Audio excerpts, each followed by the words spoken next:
Comenzar esta conversación diciendo que los papeles federalistas y los antifederalistas son, desde la perspectiva liberal, los documentos más importantes en teoría constitucional. Tan es así que, bueno, localmente los argentinos, Montes de Oca, Mancio Alcorta, Joaquín B. González, más contemporáneamente Linares Quintana, lo citan. En Estados Unidos Story, bueno, John Marshall, Mill en gobierno representativo. Exacto, dice que es uno de los documentos más importantes, en fin.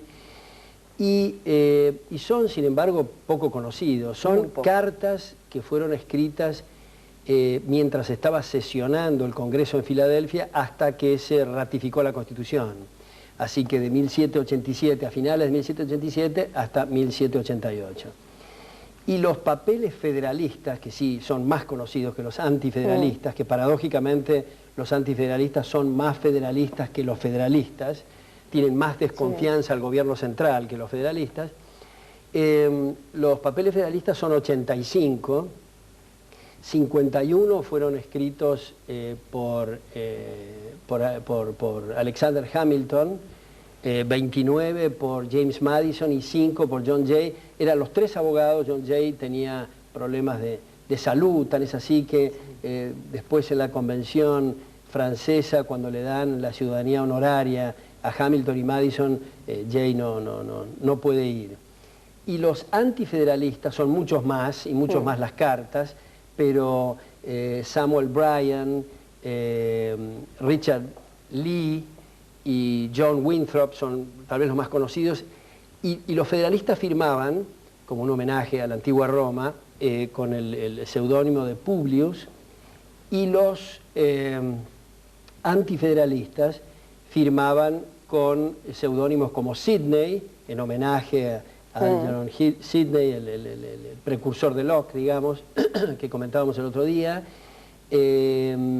Cato, por una cosa doble, Cato, Cato es en inglés en realidad, Cato, ¿no? Cato el menor, sí, era un tribuno en Roma, y que, bueno, tuvo mucho que ver con Cicerón y Julio César, en fin.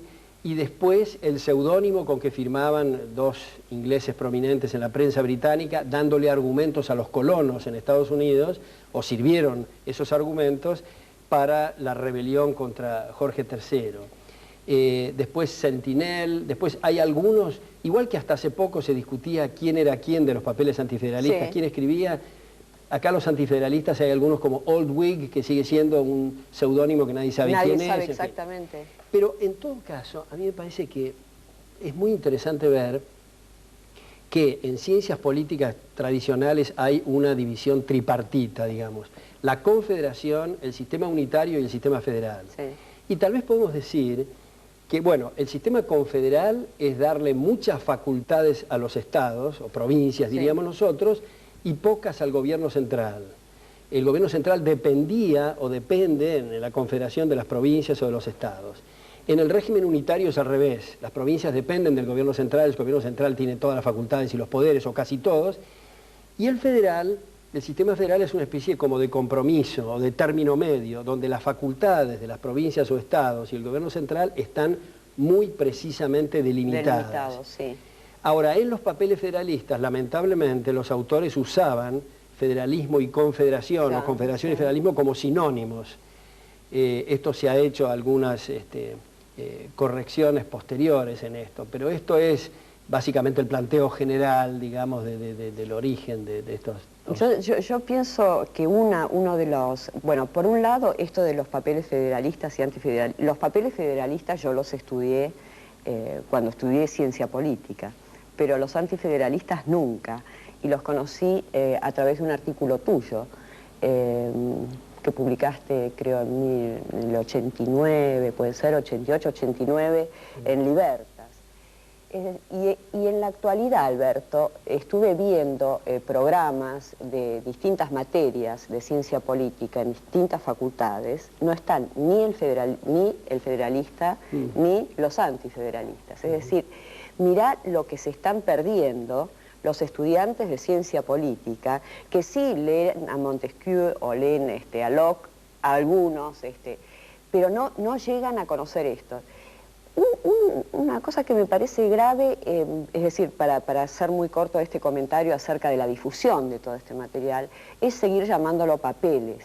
Es decir, en castellano el concepto de papeles es cierto, tenés razón, es sí. muy, es decir, quien está, digamos, quien ha estado o está cerca de la vida académica sabe a qué se está refiriendo. Papers tiene otro significado. Tiene otro significado. Sí. En cambio, estos artículos o cartas, como vos decís, tendrían que promocionarse como un fuerte empuje al Estado de Derecho, como se lo llama, digamos, en Europa, o a lo que nosotros llamamos la democracia liberal o el liberalismo en política y economía, que son indivisibles, y que estos son como documentos básicos para eso. Yo creo que en Derecho seguramente en Buenos Aires se lee, no estoy segura tampoco, pero en ciencia política no se leen y me parece que es gravísimo, ¿no es cierto? Porque esto es una cosa totalmente concreta, apareció en 3 diarios de Nueva York entre estos años que vos nombraste y se tuvo en cuenta estos conceptos para una constitución que hasta hoy funciona, no como nuestras constituciones que no funcionaron, que no fueron respetadas, que no fueron teniendo en cuenta. Yo creo que esto es que los papeles del federalista y los antifederalistas, los dos son una gran defensa de la República.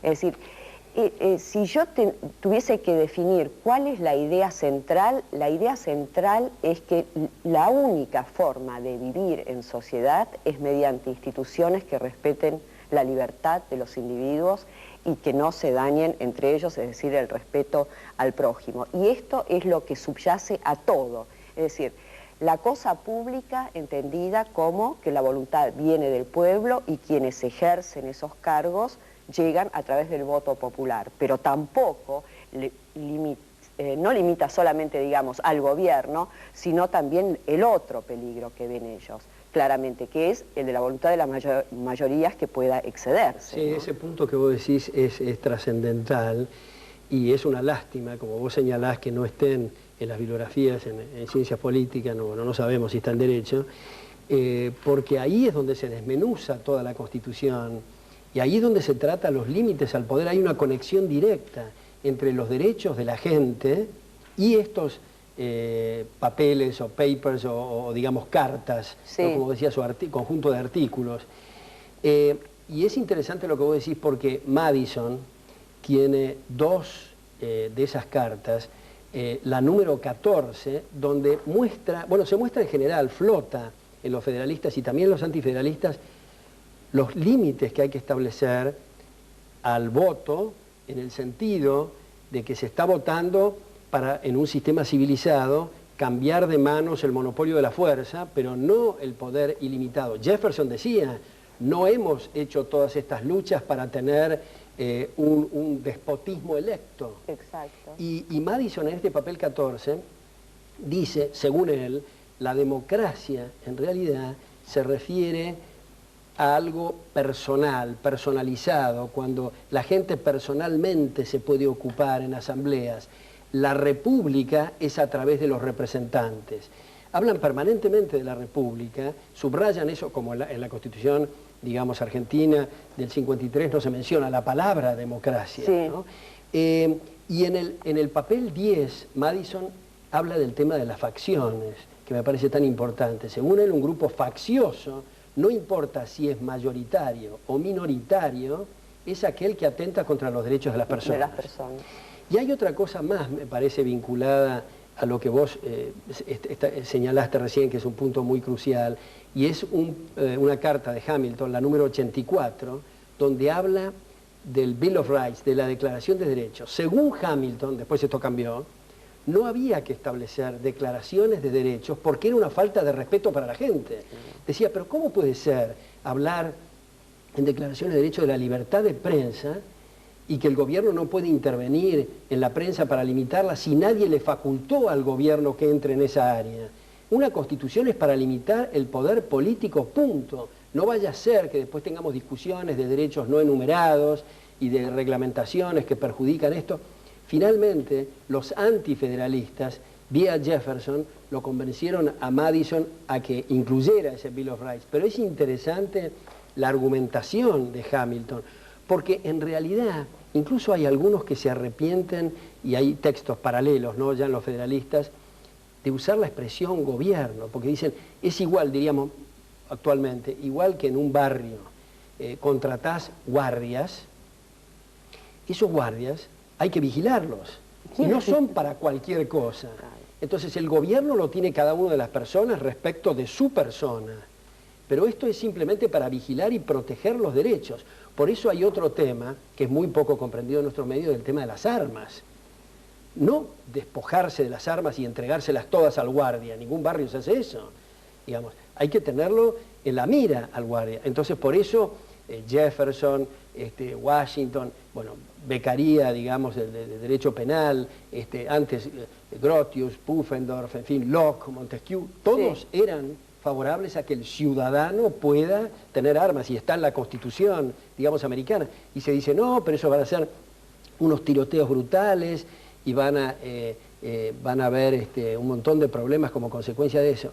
Y precisamente donde está prohibido al ciudadano tener armas, los que van a vulnerar esa prohibición van a ser los asaltantes, que saben que tienen víctimas indefensas además, ¿no? Entonces toda la concepción del gobierno, y después, Carlota, esto que me parece tan jugoso en la discusión, que fue una especie de compromiso de Franklin, o si querés un invento, la palabra invento a los liberales nos gusta mucho, ¿no?, pero un descubrimiento, digamos, que los estados, provincias diríamos nosotros, grandes querían tener representación por cabeza y los chicos por estado. Sí. Y Franklin fue el que en la Convención Constituyente buscó este compromiso y estableció dos cámaras, la de representantes, que iba a ser precisamente por cabeza, y los senados por estado. Por estado. Y es muy interesante ver en todas estas discusiones, porque era una especie de, se puede decir, de difusión de los principios constitucionales, ver que el gobierno central se fraccionaba en cuatro partes,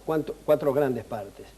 Una, la Cámara de Representantes, cuya elección era directa por los del pueblo de ese estado. Los senadores, o la Cámara Alta, digamos, que era votación indirecta a través de las legislaturas. El presidente a través de un colegio electoral. Algunas cosas han cambiado, pero era originalmente así. Un colegio electoral. Y la Corte como sugerencia del presidente y con la aprobación del Senado. Todo un sistema como de chequeos y de controles mutuos. Y votaciones en distintos momentos. Y esto es una cosa que, viste, ahora hagámoslo más barato, que todos sean en el mismo momento. No se sabe cuál es el origen de esto. Lo mismo que a veces se dice, bueno, pero no trabajan suficiente los legisladores, deberían de ir más. Iban 3 meses, digamos, en la Constitución original, no me acuerdo cuántos meses eran, precisamente porque tenían en mente que la inflación de la ley significa la depreciación de la ley, que son muy pocas las leyes. No trabajar y multiplicar las leyes que se deprecian como estamos viendo, ¿no? Sí, yo digo que no hay que enojarse porque el ausentismo sea muy fuerte. En el caso de la Cámara en las cámaras de representantes, porque en realidad no tendrían que trabajar tanto, ¿no es cierto? Tendrían que estar analizando los problemas del país y ver si después de mucho tiempo encuentran algo o descubren alguna forma institucional para plantear y mejorar la situación, pero no esta inflación de leyes que hay en todo el mundo, no solamente en Latinoamérica y en Estados Unidos. Ahora, es interesante lo último que decías, es decir, las dos cámaras, la separación de poderes, las votaciones en distintos momentos. Es decir, todo son, es este engranaje institucional que fueron armando y cuyo único objeto es limitar siempre el poder. Exacto. Esto de la división de poderes es una cosa, bueno, vos sabés que yo estoy trabajando en la Fundación Hayek sobre este tema. Ha sido siempre muy mal entendido. En cambio, en estos escritos está tan bien, ¿no? Es decir, si uno lee, digamos, superficialmente a Montesquieu en El espíritu de las leyes, uno piensa que realmente los poderes tienen que estar totalmente aislados entre sí y que el solo hecho, por ejemplo, que un juez vea a alguien del Ejecutivo ya está manchando, digamos, la división de poderes. En cambio, esta gente tenía algo totalmente distinto en mente. Tenía un fuerte concepto de separación de poderes con el objetivo de limitación del poder, pero una fuerte interacción institucional de los poderes. Es decir, el legislativo puede enjuiciar a alguien, a un juez. El juez puede poner en duda una decisión del legislativo. El ejecutivo puede vetar una ley del legislativo. El legislativo puede influir sobre el ejecutivo. Ahora, esto no significa, pero se tiene que mantener el espíritu, quiero decir. El espíritu es que todo este andamiaje institucional es para limitar el poder del gobierno. Ahora, vos fíjate qué se ha hecho con este tipo de ideas en muchísimos países de Latinoamérica. Esta invención de los decretos de necesidad y urgencia hace que el Ejecutivo tal cual pase lo peor de los mundos posibles a los que Hamilton o Madison o Jay tenía tanto miedo, que se junten en una persona todos los poderes. ¿No es cierto? Es decir, ¿de qué te sirve que te digan que un decreto de necesidad y urgencia va a tener validez los primeros 6 meses y después va a tener que ser ratificado por la Asamblea si durante 6 meses estuvo en ejecución la peor de los unicatos, ¿no es cierto? Sí. Entonces a mí me parece que esto hay que hacer, tratar de que este tipo de material lo tengan que, sea de lectura obligatoria ya en el primario, creo yo. Por algo Alberdi y Sarmiento fueron de los primeros latinoamericanos que utilizaron este material de los papeles del federalista.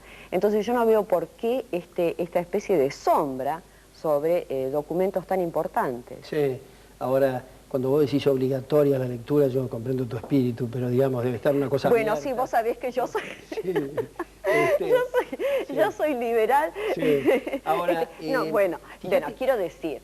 No, sí, tiene que estar difundido y conocido. Decime, ¿la Constitución no hay que leerla? Una cosa que está completamente oculto, completamente oculto para estudiantes, incluso, como vos decís, estudiantes universitarios y de posgrado que no conocen Ahora, es interesante el debate federalistas-antifederalistas, porque los antifederalistas desconfiaban del poder que se le estaba dando en la Constitución al gobierno central. Especialmente en materia fiscal y en materia de control de comercio.